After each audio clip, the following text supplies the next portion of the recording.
think that I should take time out now to explain why my father really and truly moved from the city of Lyndora, Pennsylvania, to a farm so far away.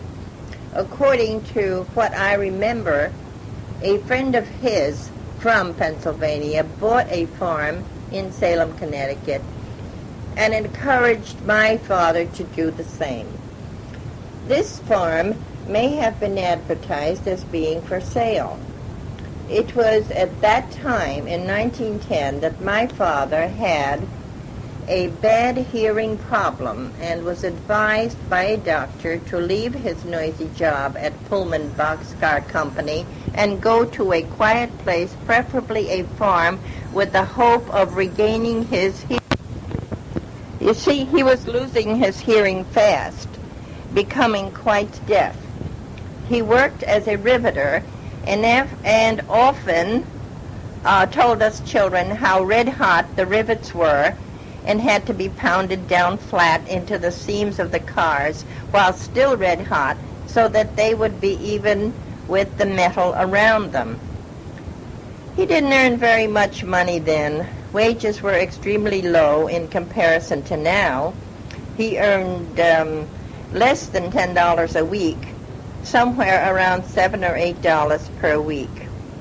My mother had boarders to earn some more money. They probably paid her $4 a week for everything, washing and eating and whatever else. Of course, rent, food, and clothing was very cheap too, according to 1986 standards. The $1,800 which my dad eventually paid for the farm of over 100 acres was a great deal of money at that time. The same amount of land he could have bought for $2,400, bordered Gardeners Lake, which was very scenic, etc. But my father wanted a place for farming, not a lakefront, which he thought was useless. Had he bought this lakefront locality, he would have become wealthy because within 20 years, the man who owned it became a millionaire, selling lots with lake privileges and so forth. Different organizations and rich individuals bought parcels of it and built bungalows to visit or to stay at during the summer months. I know the Boy Scouts of America located there. Now, one couldn't begin to touch the lakefront because it is completely sold out, rented out, or entering privileges even leased as a right-of-way to the water. Summer businesses sprouted there too. My father went to Connecticut perhaps a month or two ahead of my mother to organize things. Then my mother came in April of 1910 with Walter, then 3, Bill, 1 1/2, and me, 2 months old. She took the train in Pittsburgh, arriving, I believe, in Colchester, about 6 or 7 miles away. The roads were dirt roads, narrow and very rough. At that time, only horse-drawn vehicles were used. The horses needed to drink along the way, so whenever there was a brook across the road, there was a little bridge over it. And to one side of it, a horse could drive through this brook and take a drink, then drive out. Sometimes the water would be only a few inches deep, at others perhaps a foot deep. The water was clean and pure because it was fed by springs from the mountains or hillsides. Anyone could have drunk this water and be safe from germs at that time. Now, I don't think it would be safe to do so. Oh, it was so much fun to drive through these brooks. Sometimes I thought the water would come into the buggy or market wagon because it would almost reach the hub of the wheel. But that was seldom. Usually it was not that deep.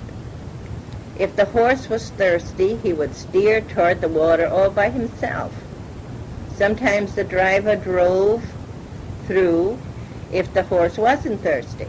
And of course, then he wouldn't even drink.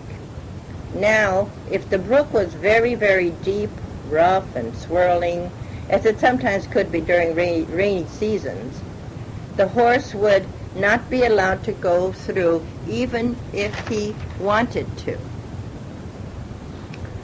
My mother had quite a difficult time with the 3 little kids when she was coming on the train, but she made it. All the passengers used to help her along the way. She was about 32 years old then, very capable, although when she reached our farm, she was very disillusioned. There was so much to do. There was so much frustration when she witnessed the wagon load of furniture being hauled across the fields to the next house, which was owned by the Chapman family, who sold us the farm that we continued living on. This, our farm, was known as the Old Gates Place. Even the hill on which it was so, where it was called Gates Hill. The grammar school I attended was called Gates Hill School. In fact, all my brothers and both my sisters graduated from the Little Red Schoolhouse. I may add here that my father then had a friend of his to come out and buy the other Chapman house and farm, to which the Chapman boys took furniture from our house. The name of the people who bought that farm was called Ditko. I think they knew each other real well when they were in Pennsylvania. Incidentally, my father regained his hearing completely within a few years. His doctor in Pennsylvania was right. All he needed was the quiet life on a farm, although difficult and very exhausting. It was not a 7 a.m. to 5 p.m. day. Mostly it was a 5 or 6 in the morning day to 9 o'clock or later at night every day. So much had to be done in caring for the animals, doing farm work, and so forth. My mother worked side by side with him, and each child had a chore to do according to his age or ability. Many, many stories can be told about that, which I will follow through later.